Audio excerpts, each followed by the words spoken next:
जय मसीह दोस्तों, शुक्रवार का दिन में अपना मंडली में प्रार्थना सेवा होता है। तो प्रभु के दास थडेस डुंगडुंग के द्वारा जो प्रार्थना में आधारित मैसेज बोला गया उसको मैं कैप्चर करते हुए आपके सामने रख रहा हूँ। ये मैसेज सुनते हुए आपको उत्साह मिलेगा, प्रार्थना में बल मिलेगा। वीडियो कैसा लगा लाइक कीजिए और अच्छा लगा तो शेयर कीजिए, कमेंट कीजिए। जय मसीह की। हमें तो नहीं दिया, प्रभु ने अपना क्रूस उठाने के लिए तो नहीं दिया, लेकिन एक बात उन्होंने दी है और वो है उनका जुआ हम अपने ऊपर उठाने के लिए। और उन्होंने कहा कि मुझसे सीखो क्योंकि मैं नम्र और दीन हूँ। नम्रता और दीनता का पाठ आज बहुत सारा कुछ सीखना हमारे लिए जरूरी, मगर ये नम्रता और दीनता का ये जो श्रृंगार है, ये मसीही लोगों का स्पेशल एक श्रृंगार है, जिसके बिना हमारा मसीही जगत में कोई काम नहीं है। कहाँ पर जाएंगे, कौन सा स्कूल में जाएंगे, कहाँ पे? प्रभु यीशु मसीह ने हमें इसका एड्रेस भी हमको बताया है, और वो है अपनी कोठरी में जाना। अपना कोठरी मतलब मैं फिर से ऐसे बताऊंगा, ये इसका मतलब हमारा प्राइवेट एक रूम में हम जाना कहाँ है? हमारा सबके लिए वैसे कहाँ है? अपना एक पर्सनल रूम सबका घर में कहाँ है? नहीं है। तो फिर क्या है ये प्राइवेट कोठरी में हम कैसे जाना? मैं अब पिछले दिन आप लोगों को बताया था, ये जॉन वेस्ली, चार्ल्स वेस्ली का माँ के बारे में, सुसना, उसकी माँ के बारे में मैंने आप लोगों को बताया था। कितने बच्चे लोग थे ये लोग? 16 ना 18 बच्चे लोग थे। एक कमरा में बच्चे लोग भी है, और कोने में ये सुसन्ना बैठी है प्रार्थना करने के लिए भी है। देखिए ये कैसा कमाल का बात है। वो है उसी का कोठरी, एकांत में, जहाँ कोई नहीं है, सिर्फ परमेश्वर अकेले है उधर। वो हम देखते हैं, वो है हमारा कोठरी, हम सीखने के लिए। और वो अगर हमारा वो शिक्षक, हमारा प्रभु यीशु मसीह, हमारा गुरु के पास अगर हम नहीं गए तो हम दुनिया में कभी भी कहीं नहीं सीख पाएंगे। प्रार्थना का फेलियर है ना, प्रार्थना का फेलियर है, हमको विपरीत दिशा में, उल्टा दिशा में हमको लेकर के जाता है। यहाँ पे प्रभु ने बताया कि मुझसे सीखो क्योंकि मैं नम्र और दीन हूँ, और तुम अपने मन में शांत। ये सब का विपरीत सोच सकते हैं हम लोग, ये सब कुछ का विपरीत, सब कुछ का उल्टा। प्रार्थना का कमी से ये सब कुछ का उल्टा हो सकता है नहीं होगा। हम यहाँ पे देखते हैं क्योंकि मैं नम्र और दीन हूँ। ये नम्रता और दीनता, उसका उल्टा घमंड। एक उदाहरण हम देखते हैं हिजकिय्याह के लाइफ में। हिजकिय्याह कैसे व्यक्ति था? प्रार्थना करने वाला। कोई डाउट? मुझे तो कोई डाउट नहीं है। लेकिन प्रभु का वचन में, व्यवस्था में परमेश्वर ने बताया जैसे कि जब तुम परमेश्वर के सारे आशीषों से भर जाओ तो याद रखना, उन्होंने बोला सावधान रहना, चौकसी करना, कहीं ये सब भरपूरी पाने के बाद में तुम यहोवा को नहीं भूल जाना। प्रभु ने चेतावनी पहले से दे रखा था। हिजकिय्याह सारे आशीषों से भर गया, और भरने के बाद में हम देखते उसका राज्य में बहुत समृद्धि आई, बहुत बढ़ती हुई, सब कुछ में उसका भरपूर हो गया। बीमारी हो गया, बीमारी से चंगाई भी हो गया। अरे बाप रे, ये तो कमाल का बात हो गया। मरने पर था, लेकिन 15 साल परमेश्वर से जीत लिया, हम ऐसे बोलना पड़ेगा। और उसके बाद हम देखते हैं बेबीलोन से कुछ लोग आया, हिजकिय्याह राजा ने क्या किया? अपना सारा राज का सबको दिखाया, सब कुछ खोल दिया, सब कुछ, अपना हृदय सब खोल दिया, जैसे है ना। कौन है वो लोग? प्रभु का लोग था, प्रभु का लोग था। अपना सारा हृदय, अपना सारा वैभव दिखाने के लिए क्या जरूरत था? देखो ये हमारा ऐसे, ये बीमारी से चंगाई पाने तक एक दूसरा हिजकिय्याह को देखते हैं, चंगाई पाने के बाद हम दूसरा हिजकिय्याह को देखते हैं। अपना मन, अपना हृदय को हम शैतान के सामने कभी भी नहीं खोलना।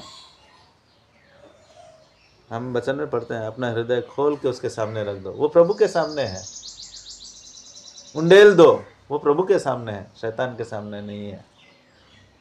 हिजकिय्याह ने क्या किया? वही गलती कर दिया। और वो क्यों है? क्योंकि वो दूसरा हिजकिय्याह था। अभी वो पहले वाला हिजकिय्याह नहीं रहा, दूसरा हो गया। हमारे लिए कितनी बड़ी एक चेतावनी है हमारा प्रभु यीशु मसीह ने यहाँ पे बताया कि मुझसे सीखो क्योंकि मैं नम्र मन में नम्र और दीन हूँ।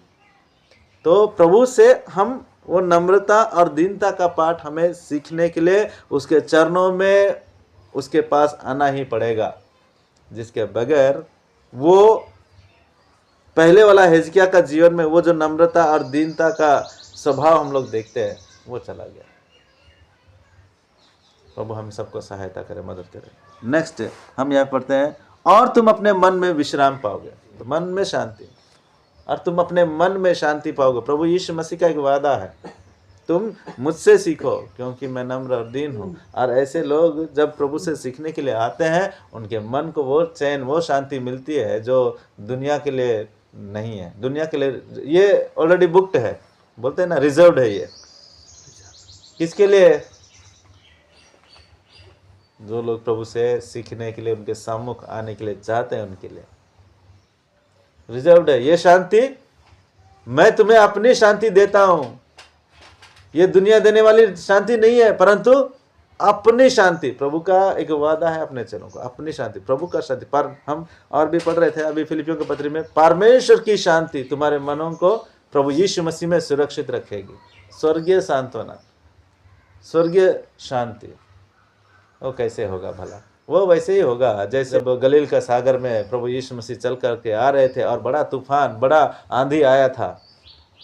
बड़ा तूफान है, आंधी है, हवा है, और चेले लोग सारे डरे हुए हैं।